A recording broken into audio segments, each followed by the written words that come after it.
colega kantiano, bueno, nada, ni modo, pero hace muchas cosas muy interesantes sobre metaética, sobre teoría moral, fundamentos de la teoría moral, y también hace cosas de ética aplicada. El trabajo que presentó hace un mes fue sobre Kant y la renta básica universal, basado sobre todo, digamos, una defensa de la renta básica universal, podríamos decir, sobre la base del principio de benevolencia, o más bien del deber imperfecto de benevolencia kantiano.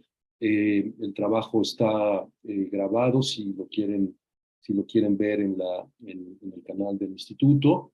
Y ahora él nos va a presentar pues esta ponencia o esta charla, una renta universal básica meramente nacional en relación con la justicia global, ¿no?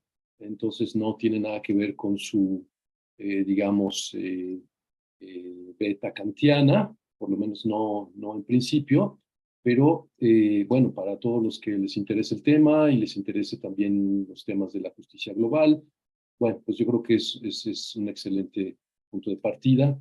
Y bueno, bienvenidas, bienvenidos todos. Welcome, Martin. I suppose you got something of or my presentation of your work, but the floor is yours. Great. Yeah. Yeah. Thanks for having me. Thanks for coming. So I did work a lot on Kant, and then I got interested in universal basic income.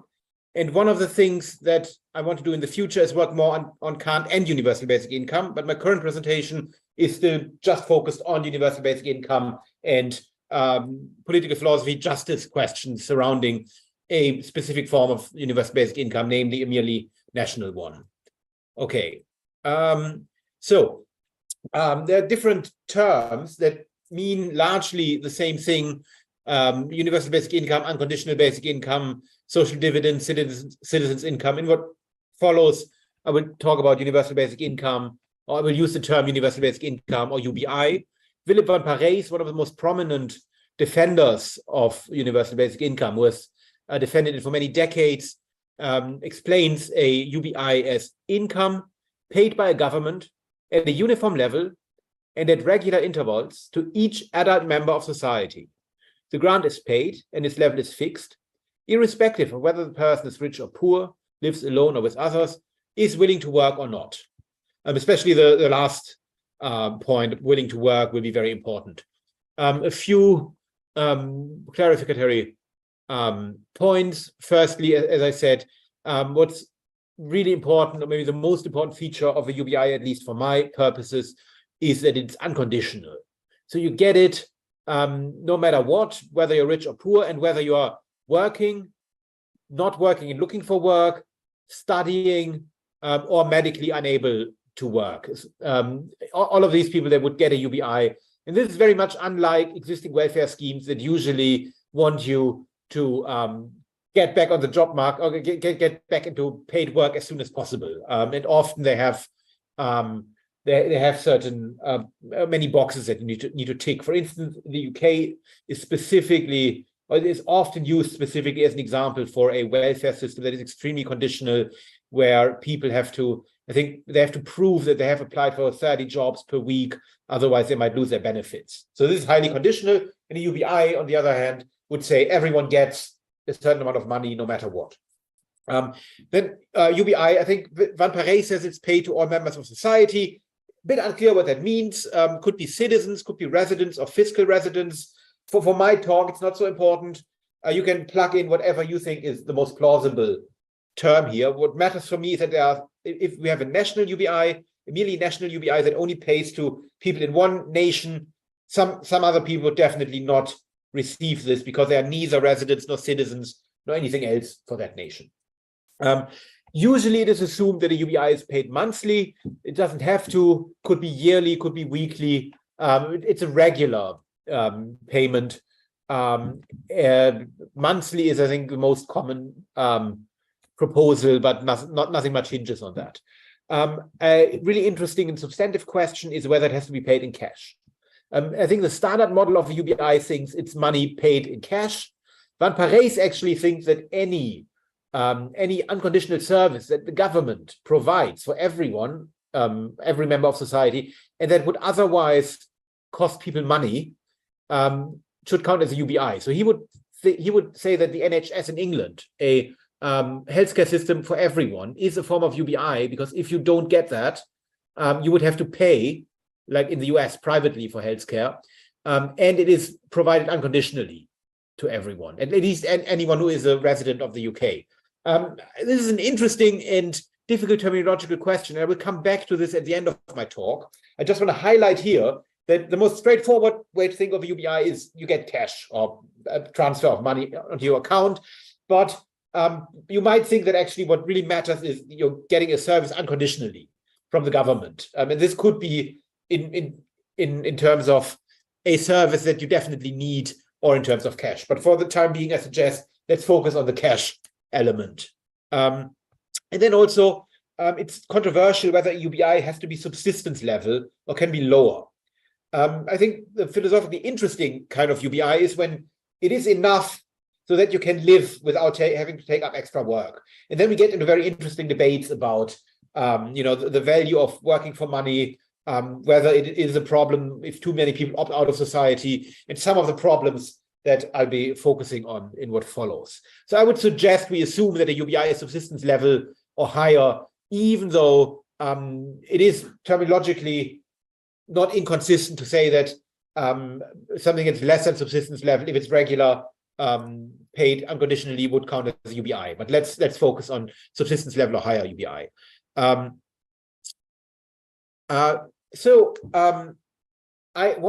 term that I want to introduce, that's important for my argument, is that I think a UBI can be effective or not effective and more or less effective. By that I mean that people who do argue for a UBI think that we should implement a UBI because it realizes certain goods. And if a UBI does do that, does actually realize these goods for the people who receive a UBI, then I say that it is effective. If a UBI doesn't achieve that, for instance, it's so little money that it doesn't allow you to opt out of the workforce, then I'd say it's ineffective in terms of achieving the goals for which people think that a UBI is a good thing. Here are a number of prominent examples for what an effective UBI can do for recipients, or what a UBI, if it's pitched at a high enough level, can achieve. One pretty straightforward advantage of an effective UBI is that it frees recipients from the most basic forms of economic insecurity without a requirement to work or look for work. A second proposal by Van Parijs is that it affords freedom to choose the way that people want to live, much more so than conditional welfare schemes that mandate that you spend 8 hours a day or 6 hours a day working or looking for work. And then most importantly, for my purposes, is that it allows agents to exit unattractive jobs or the job market altogether. That's Widerquist who makes that suggestion. So if you're provided with the basics, then you don't have to work for a living anymore. You still might want to for extra money because you like your work, you think it's important, but you have the option of exiting the job market. And Widerquist thinks that that's one of the great achievements of a UBI, because there's something morally wrong about forcing people into work via workfare or conditional welfare schemes. Now, what I want to focus on is a merely national UBI in what follows. A merely national UBI is paid to all citizens or residents or fiscal residents within one or a few countries. And the reason why I think it's important to look at merely national UBIs is because it is quite likely that if a UBI were introduced, it would first be implemented in one or a few countries, not globally. In fact, many UBI advocates think, they're quite optimistic, for instance, that the European Union could already afford a UBI. But they do say, we do not think that currently we can have it globally, right? So some of the richest states or groups of states could have a UBI, but a global UBI is still a utopia. And I should also say that pretty much all UBI advocates think that we should ultimately have a global UBI. But the first step would be a merely national one. And I will come back to this discussion of potential transition to a global UBI towards the end of my talk. And then one thing that I noticed when I started looking at merely national UBIs is that the main focus of any debate about that is a worry about mass migration, right? So when you propose to people that some countries could have a UBI, not others, then one worry that immediately comes up is, well, wouldn't then everyone immediately move to that country in order to get something for nothing? I have also worked a bit on the philosophy of migration, and I think that that's an incorrect assumption. That's not why people migrate. That's not how migration works. People don't go to other countries because they want something for nothing. So I do think the worry is sociologically, psychologically not as pressing as people think. And in addition, I think there are philosophically more interesting justice worries about a situation where one country has a merely national UBI and others don't. And I will want to focus on these justice problems. Okay, so that's the first part of my talk. I basically defining my terms, explaining what a merely national UBI is, and then what I want to do in the next part, I want to present a justice problem that a merely national UBI faces. And that's one that I think has been overlooked in the debate. And then after that, I want to suggest how this justice problem could be tackled by UBI advocates. Ultimately, I do want to defend even a merely national UBI, but I do think it is more problematic than people have so far realized. And then I also have a few objections that I can address towards the end of my talk if I have time. Are there any questions so far? If not, I would just move on. And if you have questions in the meantime, you can just ask me. So I have two figures here on my slides. They're supposed to represent lazy and crazy. Those of you who have done a bit of political philosophy will know these figures. Lazy is the Malibu surfer who could, I think, trained as a brain surgeon and could do high-paid work, socially beneficial work, but just doesn't want to do that, and instead just wants to opt out of work and surf all day. And then crazy is the person who prefers a life of hard work and financial reward for that. And I think these are Philip van Parijs's terms, lazy and crazy. And van Parijs actually has preference for the lifestyle of lazy. So lazy isn't, we shouldn't consider lazy here necessarily an insult. So, and the two figures are a good way of spelling out or explaining what might be the most important normative or fairness-based objection against the UBI. And then I want to add a third person, which I think is actually more of a pressing problem. I mean, that's exploited, and I will talk about that in future slides. Most generally, you might worry that a UBI violates reciprocity, the simple but profound idea that people who receive benefits should make contributions if they are able. So lazy here receives a UBI and uses that. Imagine we have a society where we have a merely national UBI. Lazy receives the UBI and uses that UBI in order to surf all day, never does any paid work or unpaid work that is often also extremely beneficial for society. Lazy never does that. He just surfs all day.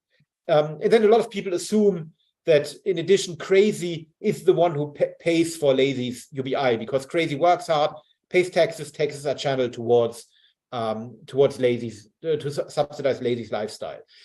I think that's quite a questionable assumption because it's not clear that a UBI would have to be paid via taxation of work, at least, right? You could pay via natural resources. You could pay via eco-unfriendly behavior in the form of a green tax. You could tax wells. So it's not clear that necessarily crazy would have to be taxed to subsidize lazy. But let's assume, for the sake of the argument, that this is the case. At least some of the UBI is financed via the taxes that crazy pays, and that then goes towards lazy's lifestyle of the surfer.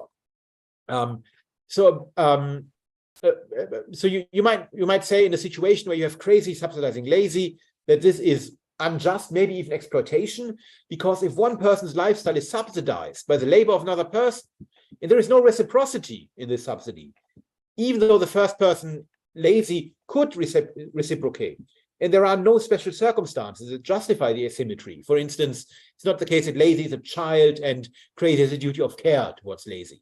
So in these cases, it seems there is, you might think this does sound like potentially exploitation because someone lives off the labor of someone else. And this might worry you from a justice perspective. However, there's quite an easy reply. Standard reply. UBI advocates would say, we don't think this is a problem because if Crazy thinks this is really bad, if Crazy really hates this situation, then Crazy can also opt out of the workforce and become like Lazy, right? So if Crazy genuinely says this is unfair, Lazy is so much better off than me, well, great, Crazy gets a UBI, Crazy can also quit his job and become a surfer or whatever else, right?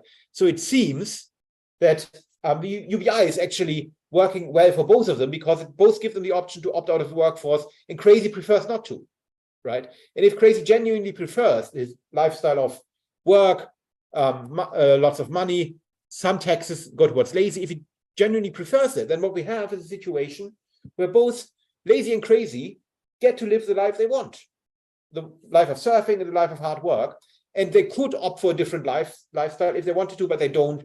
It seems like this is pretty ideal. Both get to live the life they prefer. Great.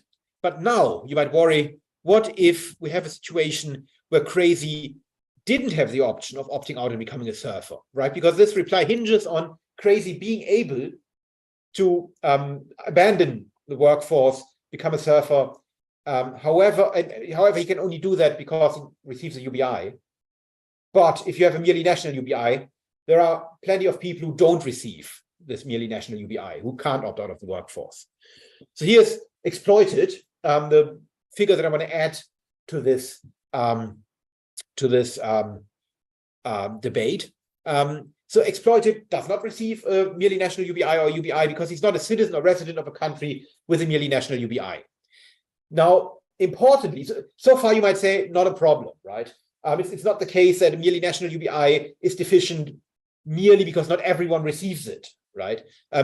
Many people might have nothing to do with people living in their country who receive a UBI. However, I think that as a matter of fact, there are many cases of Exploited where these people who don't receive a merely national UBI will actually do work that benefits people in a country that receive a merely national UBI, and their work effectively constitutes a subsidy for the lifestyle of people who receive a UBI. My somewhat technical term for people who do benefit those who receive a merely national UBI and don't receive a merely national UBI is non-recipient contributors, right? So they contribute in a sense to that UBI, but they don't receive a UBI. And I think these are the people we really need to worry about.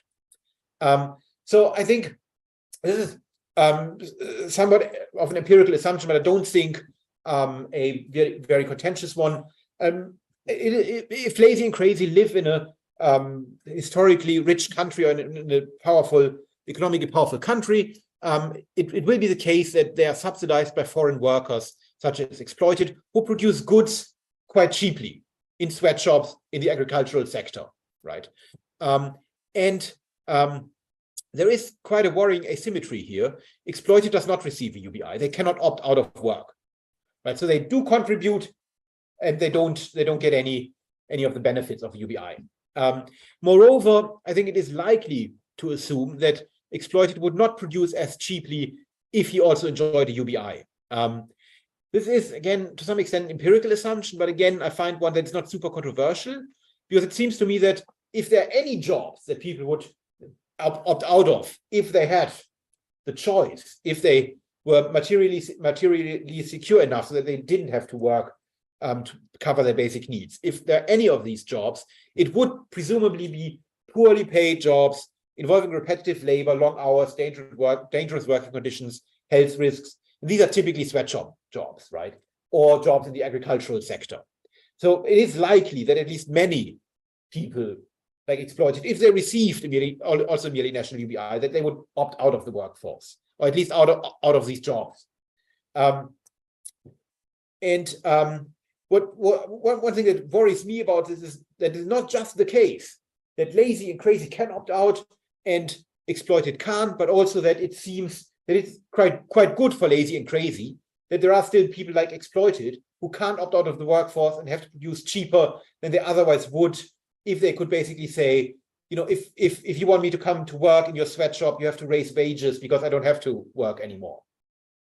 So it seems that lazy and crazy, because of their merely national UBI, get the best of both worlds. Cheap labor from non-recipients of a UBI and a UBI.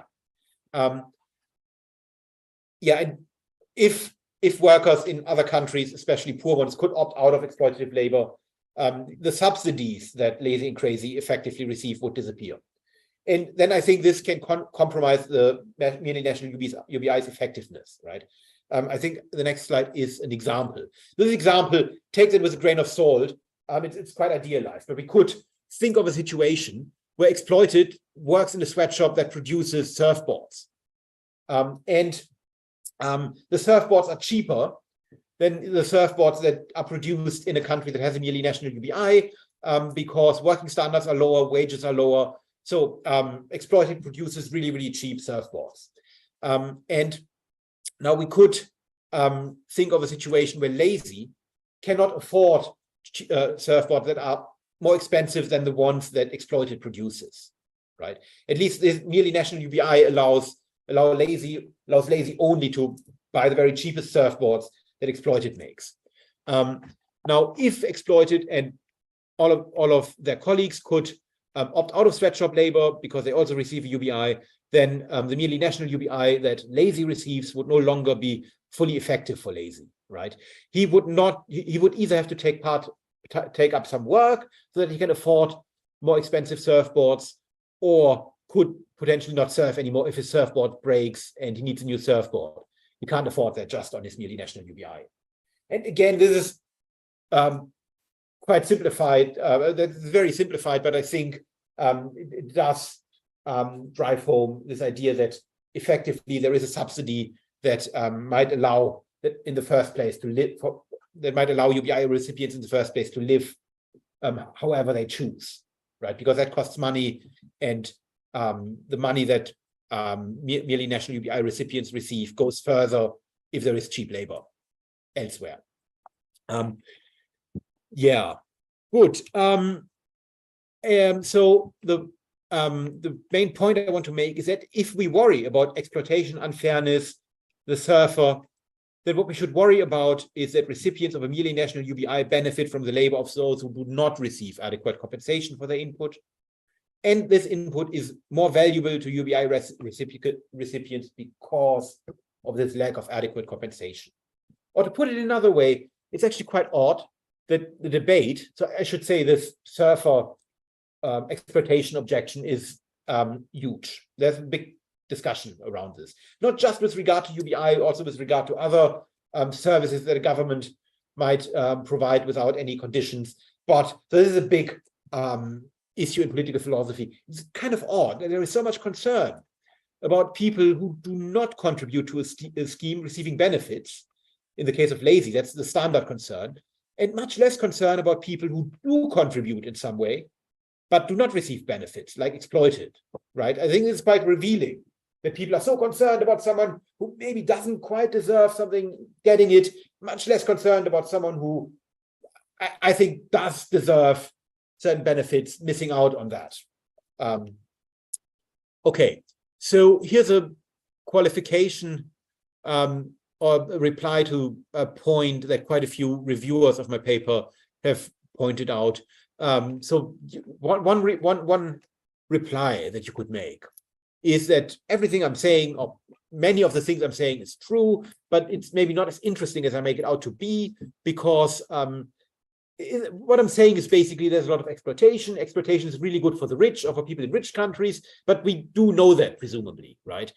So what exactly does it add that I'm worried about a merely national UBI here? Why not just say there's a lot of exploitation, that's very bad, maybe let's tackle that first before we think about a UBI. Now, here are a few, and I'm not sure that I have like one super good reply, but there are a few points I want to make about that. One thing that I'm worried about, and I'm here really not sure if that's the best way of putting my worry. So the exploitative structures, if we had a merely national UBI, then these exploitative structures would now prop up or support an entirely new privilege, namely being unconditionally provided with the basic necessities of life. There's never really been a society, a whole society, where all members were afforded this basic this security, this basic security. There have always been people in a society, aristocrats, for instance, who were financially secure, but it's never been the case that a whole society was like that, it seems to me. And this is something quite different from how almost all societies are run at the moment. And you might worry that what we have here is that already relatively wealthy people who live in a country that has the means to implement a UBI, that they not only benefit financially now from exploitation, but also there is a new privilege that is created, afforded to everyone who's lucky enough to be born in this country or have citizenship of that country, or residency. And they have something that other people entirely lack. There is maybe a somewhat better way to explain why I'm onto something here, and that is that you might argue, well, so my argument at the very least puts quite a bit of pressure on UBI advocates, since it's very important for their argument that a UBI would give recipients something that other schemes, welfare schemes, do not, right? So something really great. You get something really great if you implement a UBI that other schemes don't, and that's why we should opt for a UBI. But then again, the question is it fair that people who are already well off get this really great thing? So here's a somewhat formalized way to, or a somewhat more structured way to think about that. If you are a UBI advocate, you think that there is something that makes a UBI better than standard welfare states. People can opt out of the workforce, real freedom, pareis, financial security in a way that welfare states don't give you, right? So there is something that makes UBIs better than welfare states. On a merely national UBI, some people would enjoy this thing that makes the UBI better. Other people don't even enjoy many of the advantages of a standard welfare state, right? Typically, people who live in countries that have sweatshop labor. So it's not the case that they don't have any security or any support. Often family structures offer support, or there's informal support, and often governments do offer some kind of support. But it's usually the case that people who live in countries with a lot of sweatshop labor, they don't have a healthcare system that's as good as people in the global north. They don't have a retirement system as good, right? There's already this inequality, and then you add this additional X that is, such a great thing that we should opt for UBI over standard welfare systems. And then it is also the case that people who don't enjoy this X, this additional good, contribute to the effectiveness of this good for those who enjoy a merely national UBI. Now, if we are really convinced by the benefits of UBI and we take this X, this additional good seriously, then it does seem that we should worry that a merely national UBI introduces a new type of inequality or makes inequality worse in a meaningful sense. So this is my critical, or this is the part where I want to show there's a problem that has been overlooked. And then in the final part of my talk, I want to argue that actually there is something that we can do in order to improve merely national UBI so that it maybe can address this justice worry. But maybe at this point, I should see if there are any questions.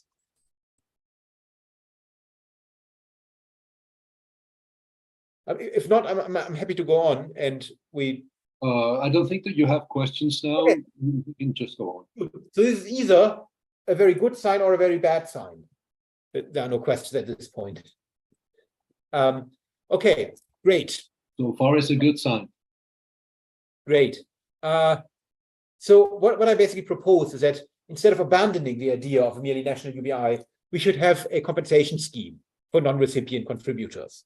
And I do think that because there is a sense in which a merely national UBI, despite the justice worries I have, would still be quite an effective tool to tackle injustices within one society, the one where it's implemented, right? It would presumably be very good for many of the worst off in that society, and also for many other people.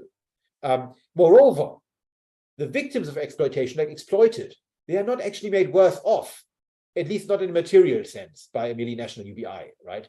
So you could think of a situation where exploited does the same kind of sweatshop labor, and all their profits go towards a multinational corporation, not even to the people in the country that they are making the products for, and these multinationals would just pocket all the profits, and exploited would not be materially worse off, right?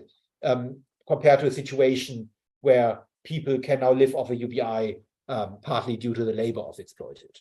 You might worry that maybe they would be symbolically worse off exploited if they know that they're making these products under very bad conditions for people who don't even have to work for a living, but they wouldn't be materially worse off. And I think that's significant. And also I do think that a merely national UBI could be an important first step in a transition to a global UBI. So we should not yet dismiss a merely national UBI. And support or a strategy that helps us to understand how a merely national UBI can be made more just comes from a quite unlikely source, namely the United States state of Alaska. The United States of Alaska is, it's a bit, so it depends a bit on how you define a UBI, but by many standards, this is the best example of a large-scale UBI that has existed for 40 years now, albeit below subsistence level. So since 1982, the US state of Alaska pays an annual dividend, last year amounting to $1,600. I think it might have been, I think there's numbers might be from the year before, so it might be 2,000 or so now, to all residents. So all residents of Alaska receive $2,000 a year below subsistence level, right? But still unconditionally paid to all residents. Interestingly, this UBI is financed by oil exploitation. So Alaska has a lot of oil, and at some point, the Republican governor of Alaska decided that he didn't want to spend the revenue from that oil on infrastructure, basically on big government, which he didn't like as a Republican. Instead, he thought, I just give money directly to people. That's a better use of these resource revenues. And you can think about I think there is an interesting discussion about this type of reasoning and whether in this case it was a good way to allocate these resources.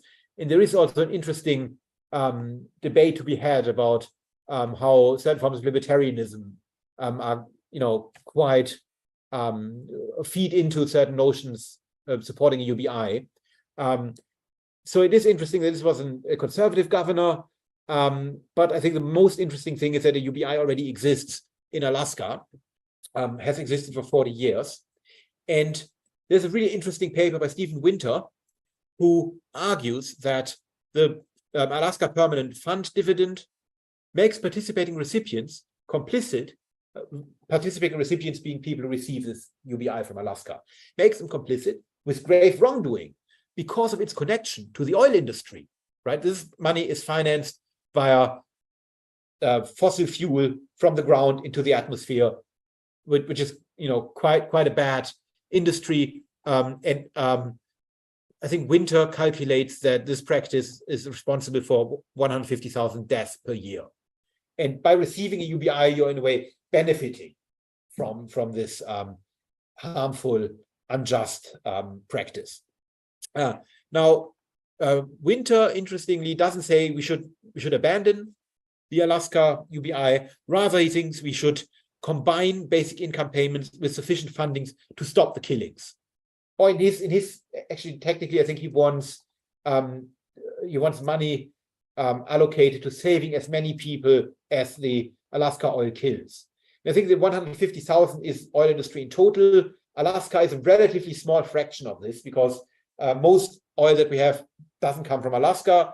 And Winter basically calculates how many people die because of Alaska oil and then says we should allocate sufficient resources to save as many people as the Alaska oil kills as a form of compensation.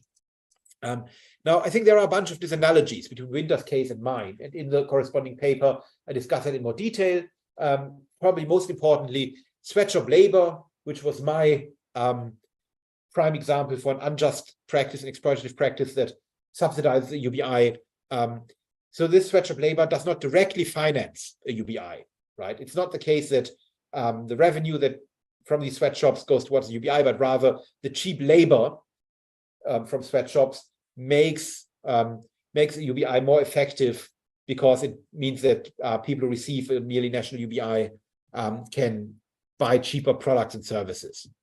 Whereas in the Alaska case, there's a much more direct link where the UBI is paid for by oil extraction. There are also, however, a bunch of really interesting analogies. In both cases, it seems to me that we have a UBI that is made more effective, or in the case of Alaska, even made possible by something morally very problematic that needs to be addressed. Winter then proposed that Alaskans set up avert funding that saves as many lives as the Alaskan oil industry is responsible for killing. Now, I think what's one important difference is that Winter's proposal is backward-looking. So he thinks, X amount of people have died this year from oil, we should save as many. Whereas I think the victims of exploitation now, who benefit recipients of a merely national UBI, would still be alive at that time, right? So in principle, concrete people who contributed to the effectiveness of a UBI could be identified and could be aided via a compensation scheme.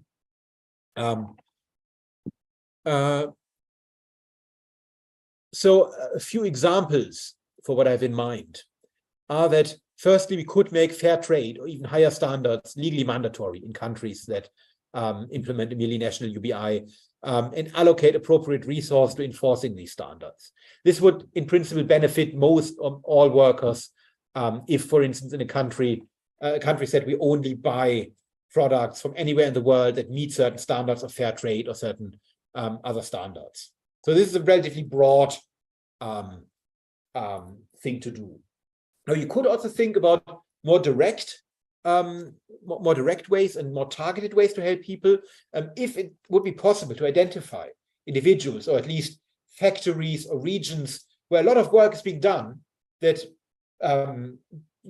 clearly benefits people in a country with a merely national UBI, because that's where the products are made that a lot of people in this country buy. Then we could think, for instance, about money transfers to non-recipient contributors who have worked for our benefit, or support those who become unable to work. We could also think about something like relaxing migration restrictions for people who have worked in industries that have benefited a country that has a merely national UBI, such that it's easier for these people after a certain amount of years to become residents or citizens of a country that has a merely national UBI, and then also be recipient of such a UBI. Obviously, one problem is that global supply chains are massively complex, and it might be, in many cases, very difficult to really identify where the stuff that we are using is being made. But there might also be cases where it is sufficiently clear. So if we have thousands of surfers in a country, and there is this one factory that makes cheap surfboards that lots of surfers in this country buy, we might think that here is a group of people that can be targeted for compensation, because they are clearly non-recipient contributors. Just to briefly highlight how my compensation scheme compares to a few others that have been proposed. What's important for me is that I'm not concerned with inequality or poverty per se, but with exploitation. There could be a lot of inequality that isn't exploitative, because people might be very poor, but they're not actually making a lot of the stuff that is enjoyed by people in a country with a merely national UBI, right? So this would fall outside of the scope of my argument. However, I do not deny that there might be additional obligations, political or otherwise, towards the world's poorest, towards victims of historical injustice, and so on, right? I just think that there might be an additional one if we have a merely national UBI, and this might create an additional obligation to identify, if possible, non-recipient contributors and compensate them in some way. And so this is sort of the end of my talk, although I do have two objections that have been put to me again and again that I could address. How am I doing time-wise? Should I take questions? Should I briefly talk about? You're doing just fine. Okay. Yeah, you can do the objections. Okay, great. So I think the first one is a bit it's not that great. The second one is really interesting. The first one is when I present my stuff to UBI advocates, they often say, you know, we don't ultimately want a merely national UBI, we want a global one. And a merely national UBI is a necessary first step. And it might not be such a great idea to spend a lot of money on compensation. Rather, we need to make sure that a UBI works in the first place, is attractive. And if we have a country where UBI is implemented, it works really well, other countries will follow very quickly, and we move towards global UBI. I think I'm just a bit more pessimistic, and that's partly because I should say I live in the UK at the moment, and there are plenty of things that are going wrong in the UK. But one thing that is brilliant is the idea behind the NHS. The idea that everyone is covered by a government-provided healthcare system. There are basically almost very few private. There's not much money spent on private healthcare, and it's very efficient. It's egalitarian. It's also massively underfunded. But I think the idea behind the NHS is brilliant. And it was basically in 1945, the English nailed healthcare. However, it's not even the case that most comparable countries have now moved to something like the NHS, right? The US doesn't have that. Even many countries in Germany have many countries in Europe have a weird, such as Germany, have a weird mixed system where the state plays a large role, where there are private healthcare companies, and that makes everything quite inefficient, actually. So it's just not the case that you just need to set up something great and it works, at least for a while, and then other countries will just want that as well and move towards that. And something like that could as well happen for UBI. A country could implement it. It works really well in that country, but still 70, 80 years on, it's not the case that many other countries will have something equally good. And then I do think that if it takes quite a while for this global UBI to become reality, then it seems that the victims of exploitation now, the non-recipient contributors, will not receive the blessings of a global UBI in their lifetime. And that makes me think that they are owed something for their contribution now, more than just the promise that maybe one day their grandchildren will also benefit from a global UBI. And then secondly, the second objection, and that ties into some really tricky conceptual questions that I'm still not sure about. A number of colleagues of mine, when I presented my argument for the first time, they really didn't like it because they thought, or they told me that I'm not allowed to publish my argument as a joke, because if a conservative Tory in the UK reads this, they might use this as ammunition against any type of welfare, right? Because you might worry that any type of welfare, not a UBI, but something like unemployment benefits, the NHS, they're also subsidized by non-recipient contributors. There is presumably lots of equipment in the NHS that's made abroad somewhere where it's cheaper, and people who make this, they're not covered by the NHS, right? They can't get NHS treatment. Now, one reply to that is that it's maybe not the case that it's an entirely new, the NHS is not an entirely new privilege, because many countries have healthcare systems. They might not be as good as the NHS. Some are better, actually, but in many cases, the healthcare system isn't as good. But there is a level of healthcare provided to most people globally, even though it's often not high standard. Often it is also quite informally based on support from the family. But there is a sense in which it's not the case that we have an entirely new privilege here. Moreover, I think really whether or not my argument extends to healthcare, unemployment benefits, really depends on the terminological question of what a UBI is. Is it cash paid monthly to each individual? In which case, that's different from services like the NHS, different from unemployment benefit that you only get if you meet certain conditions.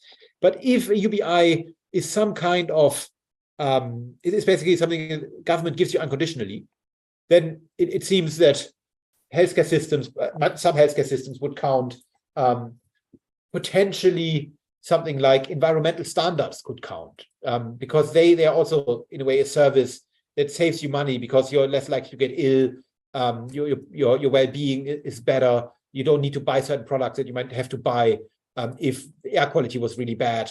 So you might, if UBI is something so broad, then you might worry that my argument doesn't, in fact, potentially overgenerate. And that's, I think, one of the things where philosophy should do more work on the UBI, a better conceptual understanding what a UBI is, how it differs from services, from unconditional services, and from other elements of from other things that a government can do for citizens. And just one remark is that UBI advocates, and I'm broadly a UBI advocate, so I'm allowed to criticize other UBI advocates, but I do think that sometimes they're a bit cheeky when you ask them why should we go for UBI over a conditional welfare scheme. They will tell you UBI is great. It's unlike a welfare scheme. It gives you real freedom, something that a welfare scheme can't. Welfare schemes just want to get you into work. UBI allows you to really pursue the life that you want. So it's normatively much better. And if you ask, well, is it possible that we get a UBI? You often get an answer such as, well, it's basically like a welfare system, but you need to make payments more generous and you need to relax conditions. And if you do that, after a while, you have something that looks a lot like a UBI, right? So if asked about the normative benefits of a UBI, this emphasis is often on the differences to a welfare state. And if we talk about practicalities, emphasis is often on how a UBI is in line with existing schemes. And just to conclude, not everyone who contributes to the effectiveness of a merely national UBI receives a merely national UBI. This makes a merely national UBI more effective for its recipients, and it also gives rise to a more pressing version of the surfer objection or the lazy objection. However, ultimately, I think we shouldn't discourage merely national UBIs, but rather think about compensation schemes for non-recipient contributors alongside merely national UBIs. Thank you for your attention.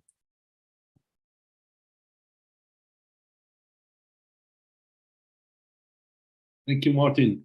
Very, very interesting. And thank you for keeping time as well. So we already have some questions. Tenemos algunas preguntas. So I'm going to start with the first one that I see. Martin Fricke, please. Yes, thank you very much. I enjoyed that very much. I would like to just sort of try the second objection again and see it interpreted as a reduction to absurdity.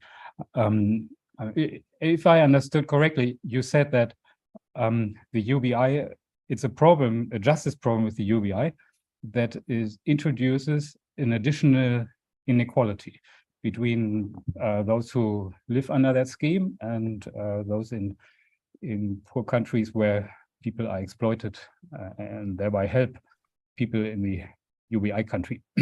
And I was wondering whether, as you said in the second objection, that isn't true for any kind of welfare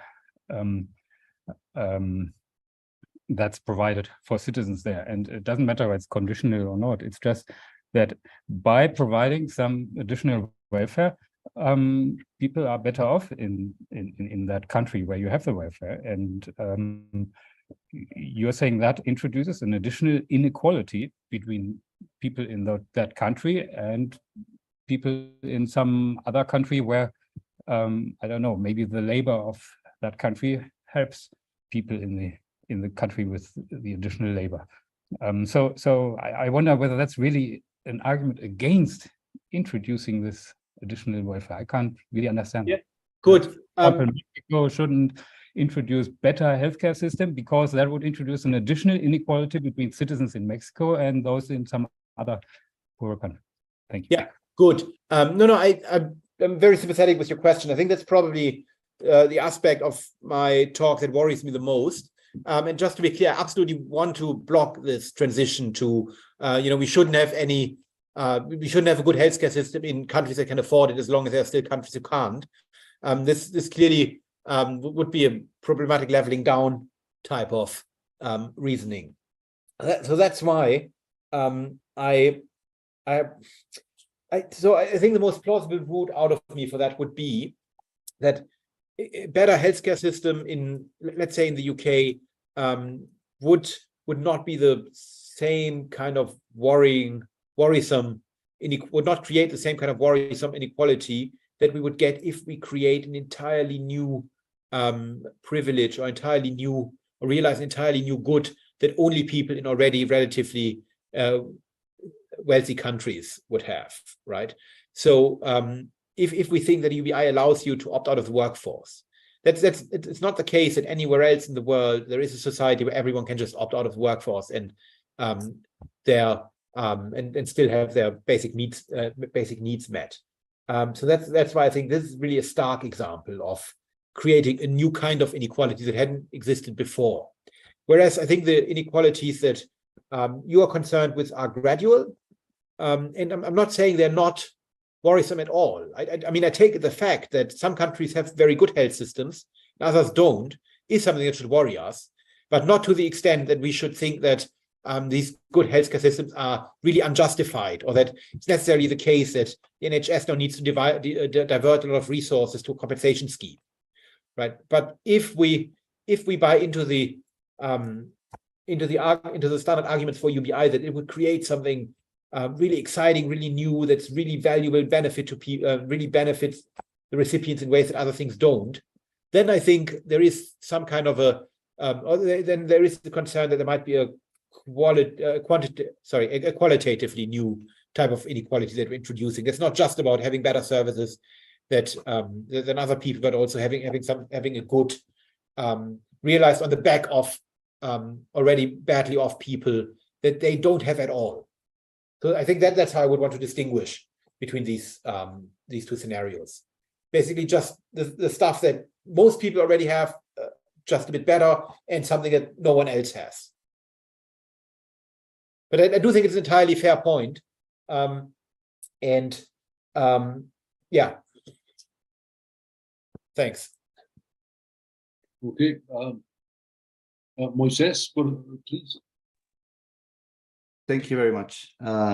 My question is actually related to Martin's question and the second objection as well. Let me try to phrase it in a different way. So the idea is that a merely national UBI introduces a new type of inequality, and this is wrong. And all your moral claim is based on the idea that the compensation scheme needed is morally wrong, is grounded on international work exploitation in which it's based. And this is incorrect. So that's why we should, if there is a merely national UBI, we should compensate, right? But I wonder if you would accept that this compensation scheme should also apply when a country does not have a merely national UBI, but benefits from work exploitation in general. Regardless of whether there is a welfare scheme or not, there is the fact in the world that we all benefit from work exploitation. And I wonder whether you will accept the claim that your compensation scheme, because it's just based on this basic moral fact, should apply regardless of whether there is a merely national UBI or not. And also, if you are concerned with compensation in this way, because of this moral reason, who should pay for that? Because, you know, we all benefit somehow from this work exploitation, even if there is no national UBI, or even in poor countries like Mexico or developing countries like Mexico. If you have an iPhone, you benefit from that. So should I also partake on that compensation scheme?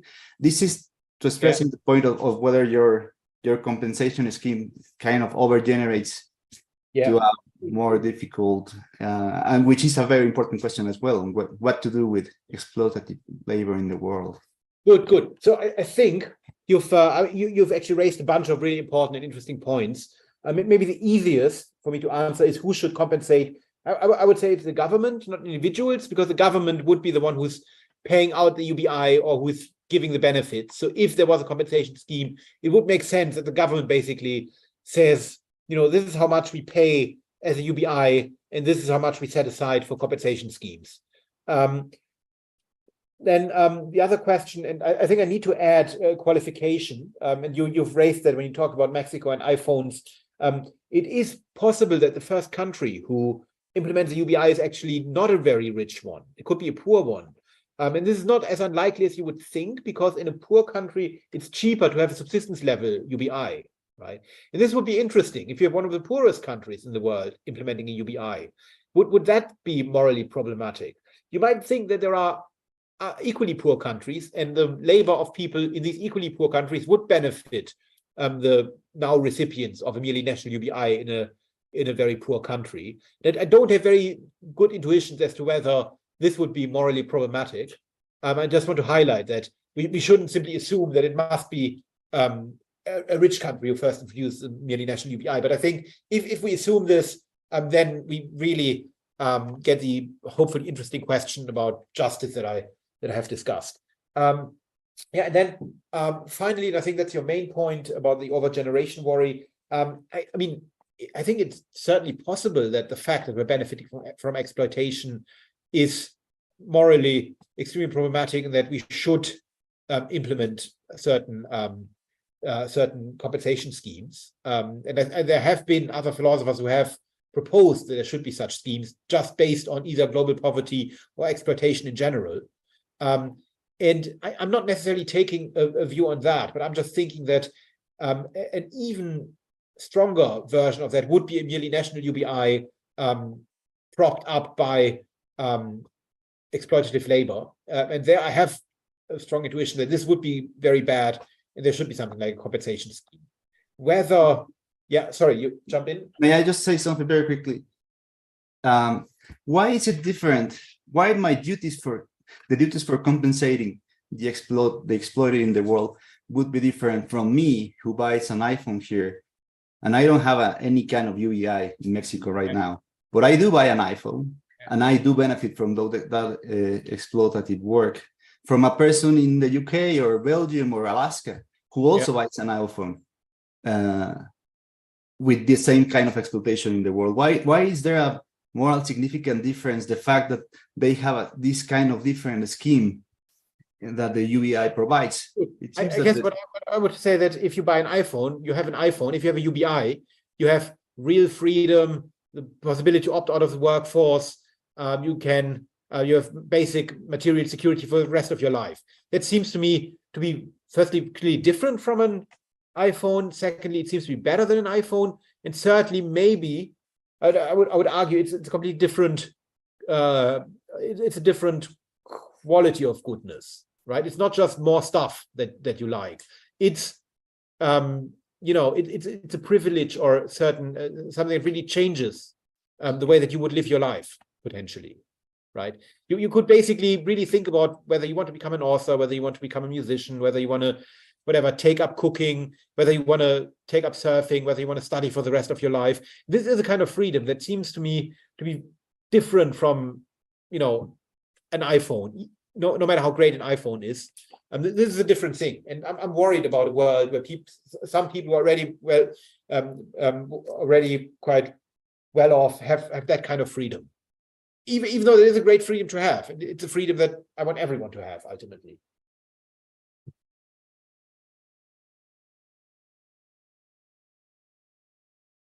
Okay, so Fabiola, probably we will have to come back to some of these issues. Fabiola, please. Well, thank you for the talk. But I'm not convinced by the objection. And what I'm going to say is, it seems to me it's a variation on what has been said already, and because in your presentation, at some point, so there are two versions of your main thesis, which came up in your presentation. First, you said that the objection is that the merely national UBI creates a new type of inequality. And at other parts in your presentation, the claim, it seemed to me, but maybe I'm wrong, it seemed to me that the claim was that the merely national UBI was dependent on a particular kind of inequality, or on a particular kind of benefits that residents from wealthy countries receive from residents, people working in poor countries and who are exploited. But these are two different claims. I agree. And both of them came up in the presentation. So in the first version, that it creates a new type of inequality, it seems to me that it's not plausible, the claim, because it's not creating a new type of inequality. Really, the claim is the second one, that the universal, the merely national UBI depends on an already existing inequality, which is that residents from wealthy countries benefit from the exploitation of residents' exploitation in poor countries. So the inequality already exists, and residents in wealthy countries benefits in many ways. And the merely national UBI is a different variation on this sort of on this inequality that already exists. So the first claim that it creates a new type of inequality seems to me it's not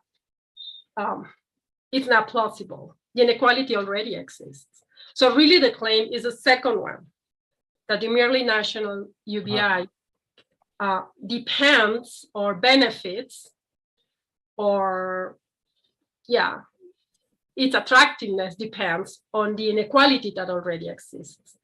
But if this is the claim, this is really not an objection to merely national UBI. It's an objection, what has been said, is an objection to any kind of policy measures that could be taken to benefit the least advantaged residents of wealthy countries. So any measure that the policymakers may take is going to have this feature. So it's not an objection really to merely national UBI. So you see. So on the stronger version, it seems to me there's no new inequality that's being created. Right. But on the second version of the main thesis, it's not an objection in particular against. Right. It's a variation on the same topic, the same objections that have been raised. Yeah. So in either case, I don't see why proponents of merely national UBI should be terribly worried by your objection. Good. So yeah, that's super good. Firstly, I agree that I definitely didn't present it. I should have presented it such that these are two different claims, and I didn't do that. So I agree with that. And as for your criticism, could I say something like, what my argument does is it amplifies existing reasons. So one way of thinking about this is that there already exists a lot of inequality exploitation. That's bad. And it gives us certain reasons, maybe certain duties to compensate certain people or to something like that. And a merely national UBI would not create entirely new types of reasons, but it would amplify the reasons we already have, because whilst it wouldn't create inequality that didn't exist beforehand, it would in a way make at least a significant difference, because it would not just mean that people who already have a lot of stuff have more stuff, they also in a way have more rights or more life opportunities, real freedom, the opportunity to opt out of the workforce. That's not, I can see why you would think that this isn't really a completely new type of inequality that hasn't existed before, but I would maintain that it's not an insignificant change to the status quo, and it would at the very least amplify the reasons we already have to worry about existing inequalities. But so I think you're making a super strong argument against me, and it's really good. You want to react, Fabiola? We have time? No? Okay. So the next is Paola Minerva Chapa, please. Well, hello. Right, so I'm curious to know if you could make your argument about the compensation scheme a bit more compelling from a practical point of view, because So as far as I understand it, and I guess I'm trying to play devil's advocate a little bit. The way I see it, it would make the whole thing, it would make it fairly unappealing and maybe even unfeasible altogether. So you're saying that the compensation should be paid by the government, but even if it's not paid by the individual directly, it is ultimately paid by residents of that country, of course. And so I'm thinking, so if you have a set amount of money and you allocate that, I mean the government allocates that money for the UBI, and then so that you guarantee that it is at the subsistence level. And then on top of that, you have to add some extra money and allocate that extra money for the compensations. Then that means that that extra money is being taken away from other services to that country. So that's one way to do it. And the other way would be, given a set amount of money, you split it into, so this part goes to the UBI and this other part goes to the compensation. But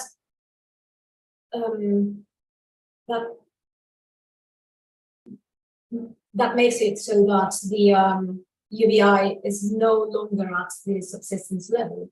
So those are the two scenarios I can see, and so I wonder if you could make it more compelling.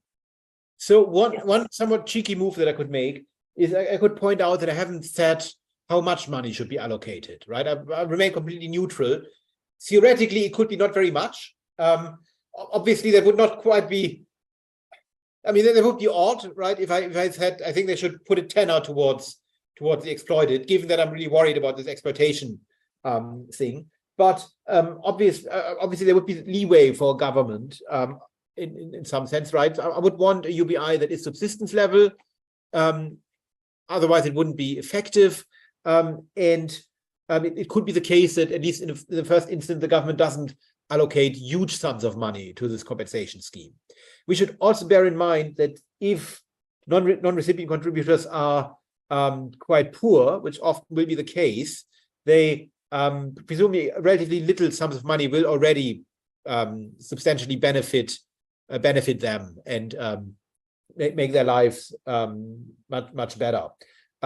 So one thing I could say is I do want there to be a compensation scheme, but it doesn't necessarily have to be the case that half of the money for UBI would have to be allocated to the compensation scheme, right? And I don't really take a particular view on that. We could also think about other responses that don't necessarily cost a direct amount of money. For instance, you could think if it's the case that we really can't identify very well who the non-recipient contributors are, we could then, for instance, say that what a country should do is should have quite open borders to refugees, right? So we basically can't identify people that we should help. So at the very least, we should help some people, ideally, or we should allocate some of the resources we have. Helping refugees is a good way of helping some of the worst off globally. So this could be another scheme. And having refugees doesn't necessarily cost a lot of money.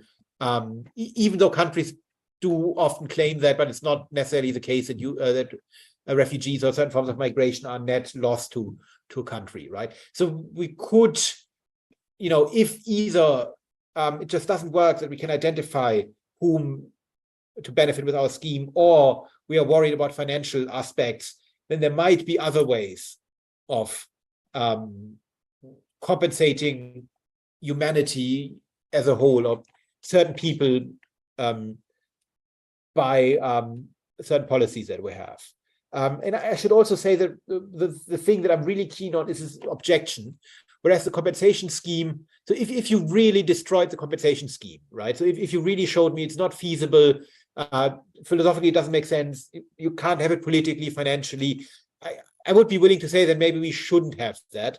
But what I really want to, the main point of my talk is that if we are worried about exploitation, about free riding surfers, we should be worried about exploited. We shouldn't be so worried about lazy crazy, right? So if so, I could still maintain what I think is my favorite idea about this talk, whilst also conceding that the compensation scheme isn't maybe as well thought out or needs more work, or there are important practical and philosophical problems.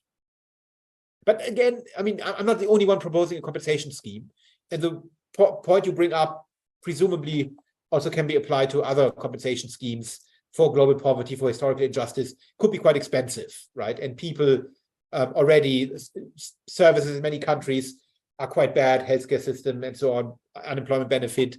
Is it really feasible for governments to, compensate victims of historical injustice, given how tight money supposedly is in many countries?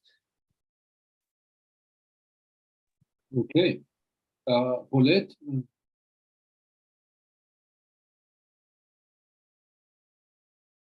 You're muted.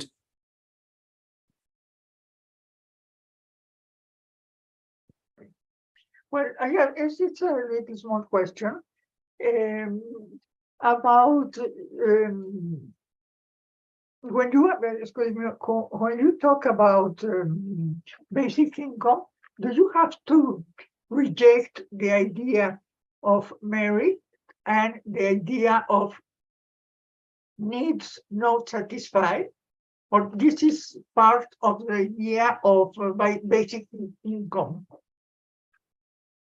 Good, great. So I think there is a sense in which basic income does reject the idea of merit, and also other senses in which it doesn't. So it clearly rejects the idea of merit for the most basic level of subsistence. But beyond that, there can still be a society based on merit. For instance, people who receive a UBI might still want to work, and how much they earn for the work that they're doing might depend on, what society values as a productive activity, might be fixed by the market, right? So there is still, I think a UBI doesn't mean that there are no market mechanisms anymore for prices for work. It just means that people have the basic necessities unconditionally provided. So I think there is still room for certain notions of merit. And I think you also asked about needs. Was that about special needs? People who need more than the basics. I do think that there should be special arrangements for people who have certain disabilities or who need more support than the average. And I think that would still exist on any UBI framework that makes sense to me. The same, presumably, for having children. If you have a child, presumably that comes with extra costs, and you would either then either the child would get a UBI, half of a UBI, and that would be paid to the parents, or you would get specific children's benefits. So there could still be additional support structures on top of the UBI. Whereas other support structures that now exist, we could do away with that. For instance, unemployment benefits, right? You would have your basics covered, and it doesn't matter whether you apply for 30 jobs a week, which in the UK you need to do to get unemployment benefits. So you could do away with that. So you could do away with some of the stuff we have, but not with others. Then there are some really tricky questions about expensive needs, right? That's a topic that plagues political philosophy. What if people can only eat lobster and drink champagne? They can't cover their basic needs on a UBI because their basic needs are extremely expensive food. And I think that's just a general tricky problem that I don't really have any good answers to. Thank you very much. Thanks. Thanks, Aurelia. Yeah. Thank you, Martin, for your talk. When I was listening, I was remembering the referendum a few years ago in Switzerland, which you all, of course, know about. And I remember back then when the Swiss voted against UBI, the basic arguments were that first, it would mean that a lot of jobs would not be fulfilled, especially the least pleasurable ones, and that that it would mean lowering the global income of the country and not being able to pay what they already have now. So UBI would actually mean having a less dignified life than what they have now, because, I mean, as you know, the welfare system is very expensive, so it needs a lot of taxpayers. And it says, well, it might be more equal, but it might be like lowering the standard of life more equally for everyone. So that was two of the arguments against it, and also that it would, well, that it would attract a lot of illegal immigrants to fulfill all those positions that Swiss would no longer want to fulfill. So it was those, and it was a massive vote against UBI. I think it was more than 70%. Yeah. So I mean, I think, honestly, if today this vote was cast again, they might reconsider it because of artificial intelligence. And now knowing that all their jobs might be, but I don't know. I would like to listen to you, to your reasons against these three arguments that they were, well, were playing in that time.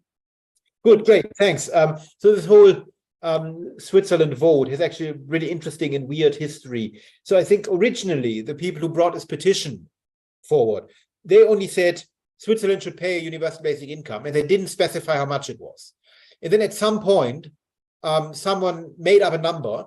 It wasn't necessarily the people who initiated this proposal, but someone just made up a number that then got repeated and became the official number of how much the UBI would be, and it was quite a high number. It was, lots of people felt that it's an unrealistically high number. And I think that's one of the reasons why so many people voted against it, because it was seen as unrealistic, but it wasn't introduced as an unrealistic proposal to begin with. The idea was rather that, you know, there should be a vote on this in principle, and once that principle is, you know, approved, then presumably the government or experts should determine what the right amount, the affordable and right amount is. Now, as to your questions or specific concerns, so one thing is that one of the main worries, I think probably the two main objections against UBI is one, I think, is, I would say, the exploitation objection that I was talking about, and the second is society would collapse, people wouldn't work anymore. So bunch of points on that. Firstly, a lot of really useful, societal useful work is currently unpaid. Domestic labor, care work, typically unpaid.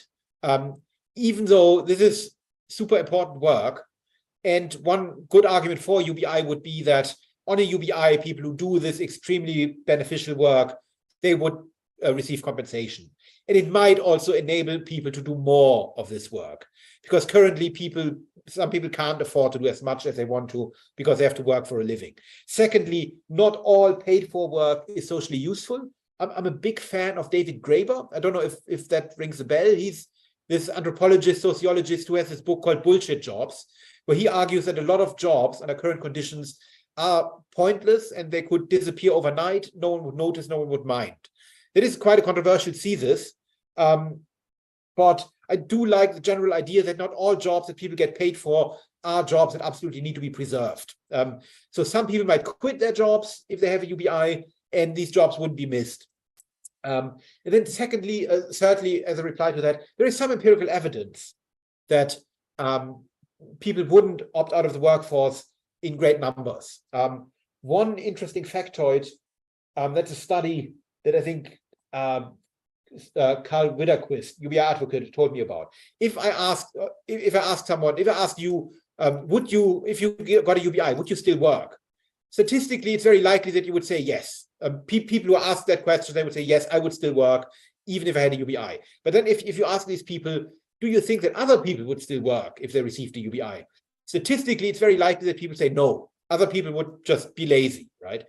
But it might well be that you're right about yourself, but not about other people, right? It could be that, as a matter of fact, when people say, I would still work if I had a UBI, that's genuine, and they would still do that.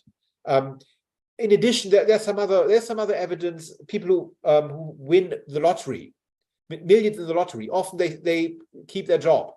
They don't actually quit their jobs as often as you would think, because there are other than financial reasons for people to work. They like their job, they like their colleagues, they think their job is worthwhile. I do think there are some jobs that are awful that people would quit, and often these are absolutely crucial jobs that society needs. But if these jobs are so crucial that people that we can't have it, that people quit these jobs, and we can't find people to replace them, then I think the reaction would be to say that we need to make these jobs such that people will want to take them, even if they had a choice, right? Examples for these jobs, at least in the UK, are often nurses, basically anyone who was a key worker in the pandemic, right? These jobs pay very little.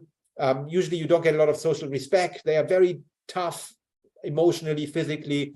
But if we absolutely think it would be a tragedy if people quit these jobs, then we just need to throw money at these people. And that's independently of whether we have a UBI or not. That just seems to be a well, this just seems to be what ought to happen. Sorry, that's work. Can you remind me what other points you had? Well, I mean, I'm just repeating what people were saying at that referendum. And it had to do with, yeah, exactly, the what's it called, the GPD, the global, GDP, would be lower, and they wouldn't be able to pay for what they're paying now. So the general quality of life would be lower. And then this thing with migration, well, illegal migration. So the GDP one is probably something that an economist needs to answer. But my hunch is that if you have a UBI and poor people are better off than before, they presumably be spending that money, right? So it's a much better, in a way, I'm thinking that economically it's a much better way to distribute money if you give the poor who still need stuff that they currently can't buy. If you give that money to them, that will go right back into circulation, rather than if you give it to the very rich who put it into, who basically lock it away. But that's just my non-economist hunch. And then finally, migration. People are always obsessed about migration. They are obsessed in the UK. They're certainly obsessed in the US. Basically for anything that one proposes, someone worries that lots of migrants will then come. So I'm not taking that super seriously. What I know from debates about the philosophy of migration is that people leave their country if their country is in deep shit, war, famine. Usually people like their countries. They like living in their countries. They just don't go. They don't just go to a different place because that place has better benefits. What could happen is that if a lot of people are on the move already, the fact that some countries have a UBI or have good job opportunities because locals don't want to do these jobs anymore, that this is a magnet that pulls already existing streams of refugees specifically towards that country. But I also think that given that birth rates are quite low in many rich countries, getting migrants might at some point become inevitable for many jobs. And it is not something that would worry me.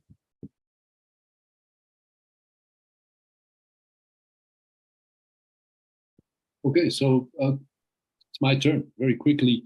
I have a few questions of clarificatory nature. I don't understand why do you bring the Alaska fund case in your argument, because I simply don't know what the motivation is for that or was for that. I thought that it was a compensation scheme. Yeah, but it seems it is not. It's just like the largesse of the Republican governor that said, well, I prefer to send money to people's accounts instead of getting a bigger government or something like that. But so I'm in doubt about the compensation scheme in the case of Alaska.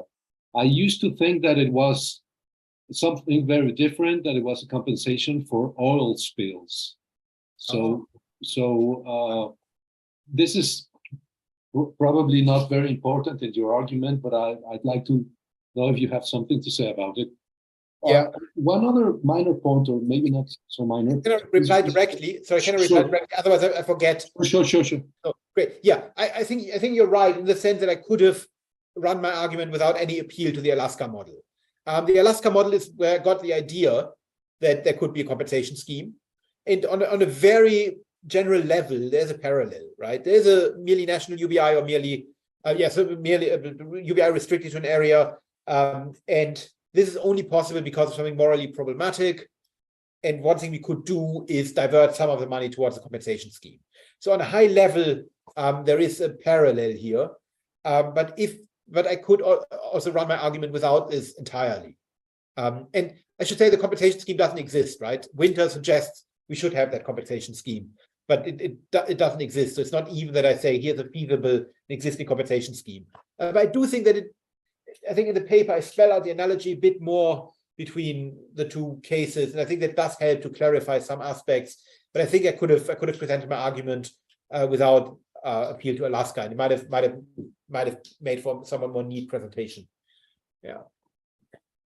Okay, thanks. So my second point is I'm not sure about it, but it's called justice along time, or if you will, generational justice. Yeah. So I guess the question is whether, in line with the objection 1 that you presented at the end, yeah, whether you think that universal UBI, like true universal UBI, would somehow address generational distributive injustices. So, right. or if you, this is something completely different. And just let me return to a different point, which is Fabiola's point, because I didn't get your answer well. I don't know if you, I'd like to know where you stand in that. Yeah. Whether you still think that there is a new kind of inequality in the case that you present with non-recipient contributors and only national recipients. Yeah. Because I tend to agree. I think I was convinced by your argument, but then with Fabiola, I'm not so sure.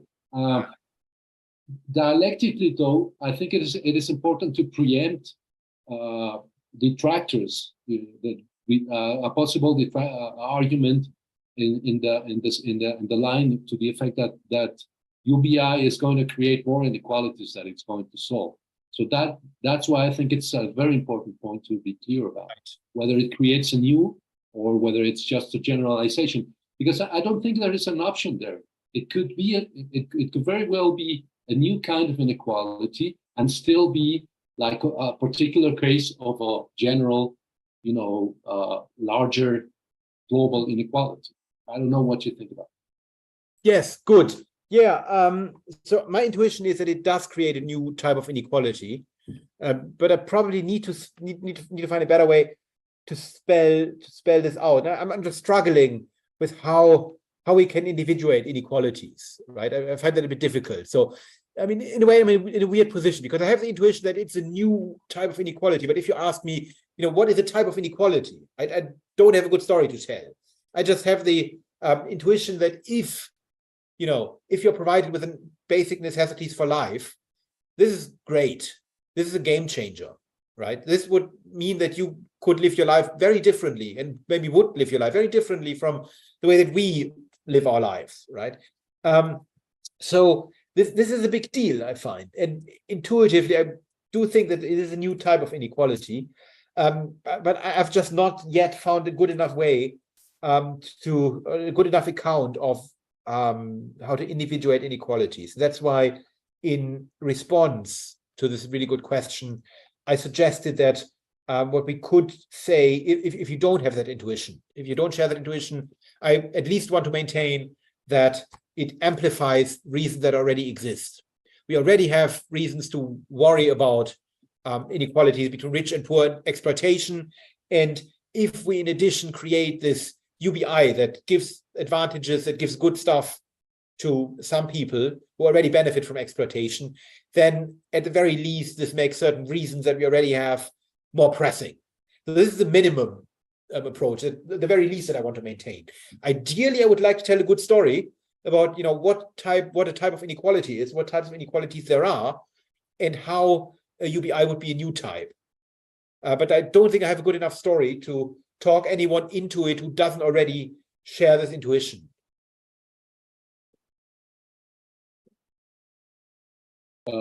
Moisés, por favor. Thank you. Just coming back to the same point we are all pressing, perhaps there is another way of framing your main thesis, accepting the fact that a UBI somehow exacerbates an already existing inequality based on exploitation. So your main claim in this way would be, a qualified claim would be something like plenty of people in the world benefit from work exploitation. However, the benefit from exploitation is greater when you live in a country with a merely national UBI, and therefore the compensation duty for this benefit is greater. Yeah, I like that. That's a more qualified thesis, which still holds the idea that you have a compensation duty that it's greater if you live in a country with a UBI, because the benefit from exploitation is greater than in any other cases, because plenty of people benefit from exploitation in the world. I think this is great, and I think it also, the way you put it, might also allow me to spell out better my stronger point. If I said that if you receive a UBI, the benefit you receive from exploitation is of a different kind, right? It's not just greater, but it's of a different kind, because you're getting these rights or these new freedoms that you otherwise don't have. And so this would be your maximum argument, and then the minimum argument would be it's greater. And then I could maintain that if you think that if you find it plausible that it's great, it's not just greater, but it's a different type of benefit, then it does seem plausible that there is considerably more pressure on you to pay compensation in the different kind of benefit situation. And in any transition, you could say not everyone who benefits from exploitation to some extent needs to implement a benefit compensation scheme. What we need is benefit of a different kind, not just benefit more or less. What I thought was that what you want to say is that there is a duty to compensate, and this duty is somehow particular if you live in a country with a UBI. You can maintain that. You can maintain that even with the qualified claim. You just say your duty to compensate is greater because you have greater benefits or a different type of benefit. The point is that you have to compensate more for benefiting for exploitative work than other people in the world.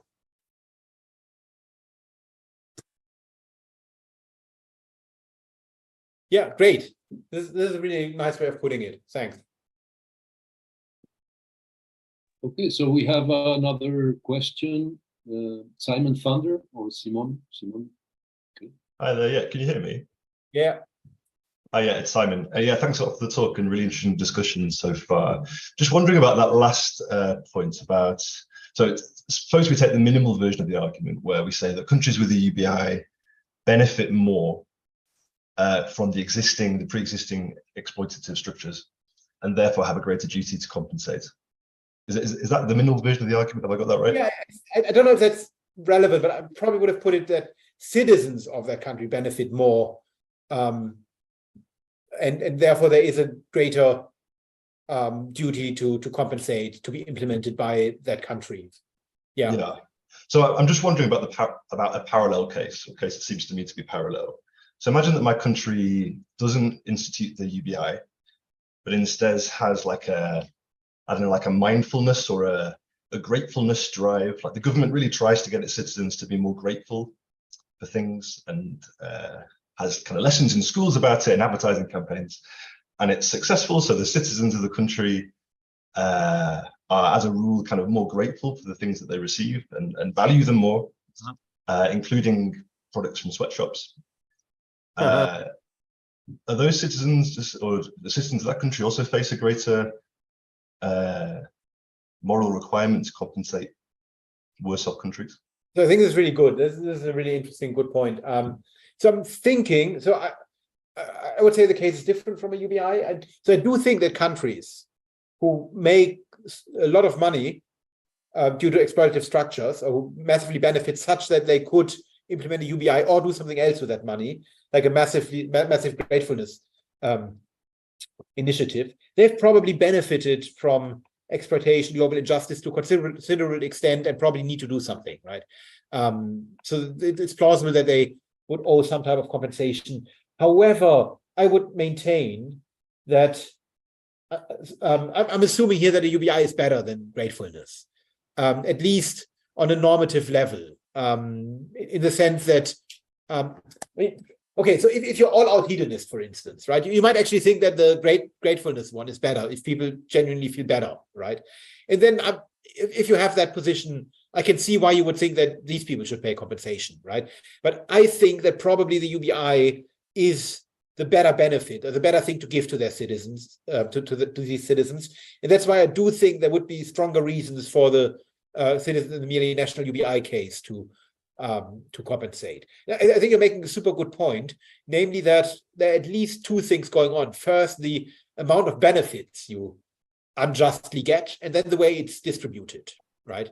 You could also think of a scenario where a country massively benefits from exploitation, but all that money goes to the richest 1% who pocket all the profit. There'd still be something very problematic, and some of the money would trickle down. It would presumably to some minor extent benefit loads of people in that country. But I do think, at least in that case, there's not the same duty for that country to compensate, but there might be an extremely strong duty for the people who get massively rich from this exploitation to compensate.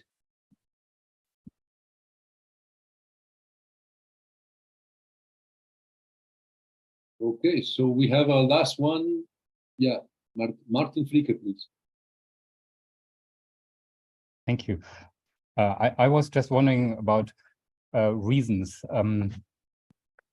You said there's a new inequality associated with the UBI, and did I understand correctly that that's a reason against the UBI? Or I was wondering whether there's a difference if you say that where we have a new inequality and therefore we have a reason to be worried about inequality and to do something about that. But I'm not convinced maybe that is also a reason against the UBI in that country. I was wondering whether that's the same thing. Good. No, so the way that I would want to phrase it, and I hope I did do that, is that we have a reason to, I think I was a bit vague. I think it was something like there is inequality already, and this gives us strong reasons either to be concerned, to care about that inequality, or to compensate or something like that. And I think I was vague on that. So I didn't mean to say that we have reasons against the welfare system as it exists or UBI. Rather, we have, in virtue of the inequality that exists, we have certain reasons to do something, such as to stop inequality where possible, or to stop exploitation where possible, to compensate in other cases. And the fact, or if we have merely national UBI, then these reasons are amplified. And by that, I mean, we have even stronger reasons to be worried about this injustice and to do something about it. And my suggestion was that this could be done in the form of a compensation scheme. Since I do find the idea of a UBI attractive, I don't want to say that this inequality gives us reasons to be against that UBI, but rather to try to strike a balance between the merely national UBI and addressing the exploitation that props the structure up.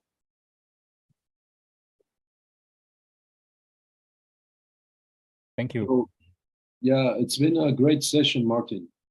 Yeah, it's been fantastic. Yeah. I mean, really, really good points. Thanks a lot. Anyone, a comment, question, whatever? We still have some time. Do you want to make further points? You must be exhausted, Martin, but we still have a few minutes. I don't think I have further points. Okay. I just think it was super useful and super insightful. Really good.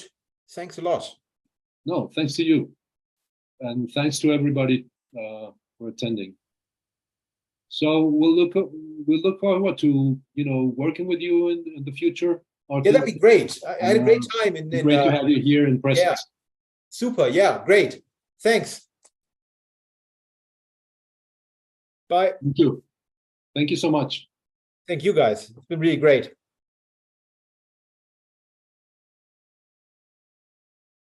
Okay, bye now. Bye. Bye. Gracias, Efraín. Gracias a ti. Gracias, Efraín. Gracias a Estuvo ustedes. padre la discusión. Sí, muy buena.